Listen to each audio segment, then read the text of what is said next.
बिस्मिल्लाहिर्रहमानिर्रहीम, अस्सलाम वालेकुम। मैं हूं अरसलान मलिक और आप देख रहे हैं मेरा यूट्यूब चैनल। सारा इनाम कत्ल केस के हवाले से अब तक की जो अहम डेवलपमेंट्स हैं वो आपके साथ शेयर करेंगे और आपको मैं बताऊंगा कि सारा इनाम कत्ल केस में जो पासपोर्ट था सारा इनाम का वो बहुत इंपॉर्टेंट था और उसके पीछे जो इन्वेस्टिगेशन एजेंसीज थी वो उसकी तलाश जारी थी और पता नहीं चल रहा था कि वो पासपोर्ट कहाँ है। तो एट दी एंड पासपोर्ट का ये पता चल चुका है कि सारा इनाम का पासपोर्ट कहाँ है। इसके अलावा मैं आपको बताऊंगा कि सारा इनाम कत्ल केस का जो मरकज़ी मुलज़िम है शाहनवाज़ अमीर, वो भी जो बाकी तमाम हाई प्रोफाइल क्रिमिनल होते हैं उसकी तरह अब उसको भी हल्का हल्का प्रोटोकॉल मिलना शुरू हो गया हुआ है। इसके अलावा आज हम इस सारे मामले को लिंक करके ये हम देखेंगे कि क्या जो हमारा जस्टिस सिस्टम है वो अच्छे प्रेसिडेंट्स सेट करने में कामयाब हो रहा है और किस हद तक कामयाब हो रहा है या फिर कामयाब हो भी रहा है या नहीं, क्योंकि जो जस्टिस सिस्टम के जो प्रेसिडेंट्स होते हैं वही एट दी एंड जाकर रोल प्ले करते हैं आपकी सोसाइटी में क्राइम्स की शरह को कम करने में।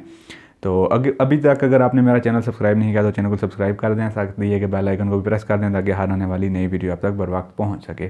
सारा इनाम जिनका कत्ल हुआ था इस्लामाबाद में और मुलज़म शाहनवाज़ अमीर जो कि बेटे हैं सीनियर सहाफ़ी अयाज़ अमीर के, वो पुलिस की हिरासत में है और इन्वेस्टिगेशन का प्रोसेस जारी है। और देखने में ये आया है कि जैसे हमने बाकी केसेस में देखा कि जब कोई हाई प्रोफाइल इंसान कोई क्राइम करता है तो उसको हर जगह पर एक प्रोटोकॉल दिया जाता है। तो मुलज़म शाहनवाज़ के साथ पहले तो ऐसा सीन नहीं था, लेकिन अब नज़र आना शुरू हो चुका हुआ है कि पुलिस हो या फिर कोई भी इदारा हो उसको किसी हद तक वो एक प्रोटोकॉल दिया जा रहा है, उसको तमाम सहूलियात दी जा रही हैं। और अब तक की जो लेटेस्ट डेवलपमेंट है इस हवाले से प्रोटोकॉल के हवाले से वो ये है कि जो शाहनवाज़ हैं उनकी थोड़ी सी तबीयत ख़राब हुई थी और उसको बेस बनाकर उसको जेल हस्पताल में मुंतकिल कर दिया गया है। अब जब कोई भी मुलज़म हस्पताल में मुंतकिल होता है, जब जेल से वो हस्पताल मुंतकिल होता है तो अस्पताल में उसको एक अच्छी फैसिलिटीज़ दी जाती हैं जो कि कैदियों के राइट्स होते हैं।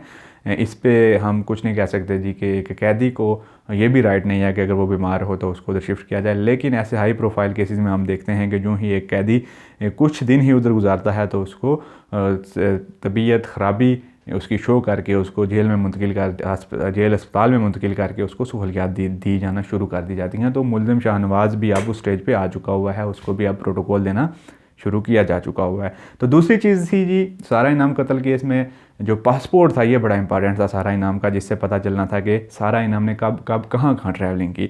तो इस पासपोर्ट के पीछे इन्वेस्टिगेशन एजेंसीज पड़ी हुई थी और मुख्तलिफ़ तरीक़ों से पता किया जा रहा था कि पासपोर्ट कहाँ पर है, लेकिन पासपोर्ट मिल नहीं रहा था। तो इस वाले से एक अहम डेवलपमेंट है, एक अहम इतलात हैं जो गर्दिश कर रही हैं, वो ये हैं कि जो सारा इनाम का पासपोर्ट है उसका पता चल गया है कि वो अब कहाँ है। तो सारा इनाम के पासपोर्ट के बारे में ये इतलात हैं कि जो मुलज़म शाहनवाज़ का सारा इनाम को कत्ल करने के बाद उसने सारा इनाम से जो उसका पासपोर्ट था वो लेकर जो उनके अपने जो वाशरूम था उस रूम के साथ जो वाशरूम था उस वाशरूम के फ्लैश में उसको बहा दिया। तो सारा इनाम का जो पासपोर्ट था उसका ये पता चल चुका है कि वो उस रूम के जो वाशरूम है उसके फ्लैश में मौजूद है, उसके फ्लैश में बहा दिया गया हुआ है। तो अब चूंकि जब से ये कत्ल हुआ हाई प्रोफाइल कत्ल था तब से लेकर वो रूम भी सील है, तो डेफिनेटली उस वाशरूम में भी कोई मूवमेंट नहीं हुई होगी। तो अब जो इन्वेस्टिगेशन एजेंसी का नेक्स्ट हदफ है वो ये है कि उस पासपोर्ट तक कैसे पहुंचा जाए। तो डेफिनेटली उस पासपोर्ट तक पहुंचना पड़ेगा, उसको ट्राई करना पड़ेगा, वाशरूम के फ्लैश से उसको रिकवर करना पड़ेगा, क्योंकि वो पासपोर्ट इस इन्वेस्टिगेशन में बहुत ज़रूरी है और उसका ये सुराग लग जाना भी बड़ी कामयाबी है कि वो पासपोर्ट इस वक्त तक है कहाँ। लेकिन जो ओवरऑल अब इन्वेस्टिगेशन का प्रोसेस देखते हैं वो कुछ हमें स्लो नज़र आ रहा है। होना तो ये चाहिए था कि इसका थोड़ा सा फास्ट प्रोसेस होता और जल्द इंसाफ मिल जाता। सारा इनाम के जो वालिद हैं उनका भी यही कहना था कि जब हर चीज़ क्लियर है, जो मुलज़िम है वो आपकी हिरासत में है, जो मुलज़िम के वालिद हैं वो खुद इस चीज़ को मान रहे हैं कि इसने कत्ल किया, सब चीज़ें वाज़ेह हैं, तो इन्वेस्टिगेशन का प्रोसेस फ़ास्ट होना चाहिए। लेकिन उसके बावजूद हम देखते हैं कि इन्वेस्टिगेशन का प्रोसेस बिल्कुल भी फ़ास्ट नज़र नहीं आ रहा, केस को लटकाया जा रहा है और जितना ये केस लटकता चला जाएगा उतना जो शाहनवाज़ का उसके प्रोटोकॉल में इजाफा होता जाएगा और ये केस की जो स्ट्रेंथ है वो कम होती जाएगी। लेकिन हम इंशाल्लाह इस केस के साथ साथ रहेंगे और इसको हम बार बार इसकी एक एक नुक्ते पर हम बात करते रहेंगे ताकि ये केस ज़ेर बहस रहे, आपके सामने रखे, ये केस किसी भी तरीके से कवर ना हो सके। तो सारा इनाम के कत्ल केस के हवाले से जो अब तक की अहम इतलात थी वो यही दो थी कि जो शाहनवाज़ हैं वो अब प्रोटोकॉल इंजॉय करना शुरू हो चुके हुए हैं और जो सारा इनाम का पासपोर्ट है उसका पता चल गया है कि वो कहाँ पर है। तो जस्टिस सिस्टम की अगर हम बात करें तो रिसेंटली एक रोज़ पहले दो डेवलपमेंट्स हुई। एक डेवलपमेंट ये थी कि जी वज़ीर-ए-आज़म शहबाज शरीफ और हमज़ा शहबाज को जो मनी लॉन्ड्रिंग का केस था उन पर, उससे बाइज़्ज़त बरी कर दिया गया। बाइज़्ज़त बरी कर दिया गया है मनी लॉन्ड्रिंग के केस में इन दोनों शख्सियात को। और दूसरा केस था जी, एक कत्ल हुआ था 32 साल पहले, और 32 साल के बाद उस नौजवान के वालिदैन को कल जाके इंसाफ मिला। तो इन दोनों केसेस में हम ये देखते हैं, केस नंबर 1 जिसमें मनी लॉन्ड्रिंग के हवाले से बाइज़्ज़त बरी किया गया है वज़ीर-ए-आज़म शहबाज शरीफ साहब और हमज़ा शहबाज को, इसमें हम ये देखते हैं कि इसमें शक की कोई गुंजाइश नहीं है कि मुअज़्ज़ज़ अदलिया ने तमाम तर चीज़ें देखी हुई होंगी, लेकिन जो एक प्रेसिडेंट सेट हो रहा है उस पे हम आज बात करेंगे कि इस केस का जो फ़ैसला सुनाया गया है उससे एक प्रेसिडेंट सोसाइटी में क्या सेट हुआ है। उससे प्रेसिडेंट ये सेट हुआ है कि अगर आप मनी लॉन्ड्रिंग करते हैं उसके बावजूद आपके पास चांसेस हैं कि आपको रिलीफ मिल जाए। यानी सिंपल वर्ड्स में मैं आपको ये बता सकता हूँ कि इस का जो केस का जो फ़ैसला आया है उससे एक जो मनी लॉन्ड्रिंग का जो अमल है उसकी हौसला अफजाई हुई है। हालांकि हौसला शिकनी होनी चाहिए ताकि मुल्क से कोई दौलत लूट कर बाहर ना जाए। और मैं आपको ये भी बताता चलूँ कि FIA इन्वेस्टिगेट कर रही थी इस सारे मामले को, तो FIA ने अदालत में ये मामला रेज़ भी किया कि इसमें हमें वक्त दिया जाए और हम इन्वेस्टिगेट कर रहे हैं। मनी लॉन्ड्रिंग के हवाले से केसेस काफ़ी मजबूत हैं, लेकिन उसके बावजूद इस केस का फ़ैसला सुना दिया गया हुआ है, और जिससे ये प्रेसिडेंट सेट हुआ है कि मनी लॉन्ड्रिंग के बावजूद भी आपके पास कोई बचने के ना रास्ते हो सकते हैं इस मुल्क में। तो इस फैसले ने मनी लॉन्ड्रिंग को स्ट्रेंथन किया है, मनी लॉन्ड्रिंग की हौसला शिकनी के बजाय हौसला अफजाई की है। तो दूसरे केस पे आते हैं जो 32 साल के बाद इंसाफ मिला। 32 साल पहले एक कत्ल हुआ सिंध में, नौजवान लड़का था, 24 साल उसकी उम्र थी, 32 साल पहले उसका कत्ल हुआ और उसके वालिदैन को 32 साल अदालतों के चक्कर काटने पड़े और उसके बाद 32 साल के बाद जाकर उसको इंसाफ मिला। इससे क्या प्रेसिडेंट सेट हुआ? इससे ये प्रेसिडेंट सेट हुआ जी कि आपको जस्टिस बहुत लेट मिलता है। मतलब कि अगर आपके अल्लाह ना करे किसी का कत्ल हो जाता है तो आपको 32 साल भी लग सकते हैं इस मुल्क में आपको जस्टिस मिलते मिलते।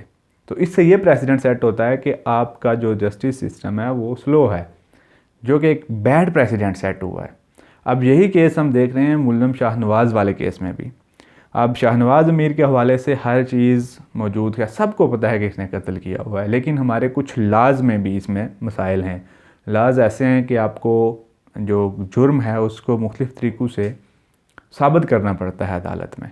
अगर किसी ने किसी के सामने भी कत्ल किया हुआ है तो उसको भी साबित करना पड़ेगा आपको, आला कत्ल और बहुत सारी चीज़ें ऐसी हैं कि जो साबित करते बहुत टाइम लग जाता है अदालत में उस चीज़ को, और अदालत फिर डेफिनेटली उन लाज के मुताबिक ही फ़ैसले सुनाती है। अदालत ने वही लाज इम्प्लीमेंट करके उनके मुताबिक फ़ैसले सुनाने होते हैं। तो जो 32 साल पहले कत्ल हुआ उसको इंसाफ अब मिल रहा है, और जब अब शाहनवाज़ वाला इतना हाई प्रोफाइल केस है इसमें भी हम देख रहे हैं डिले टैक्टिक्स आ रहे हैं। इसमें भी टाइम ज़्यादा लिया जा रहा है, और टाइम ज़्यादा इसीलिए लिया जा रहा है कि जो चीज़ें हैं, जो लाज इम्प्लीमेंट किए जा रहे हैं, उनमें जो मसाइल हर केस में आते हैं वही यहाँ पर भी आ रहे हैं। तो यहाँ से भी ये प्रेसिडेंट सेट हो रहा है कि जस्टिस सिस्टम हमारा स्लो है।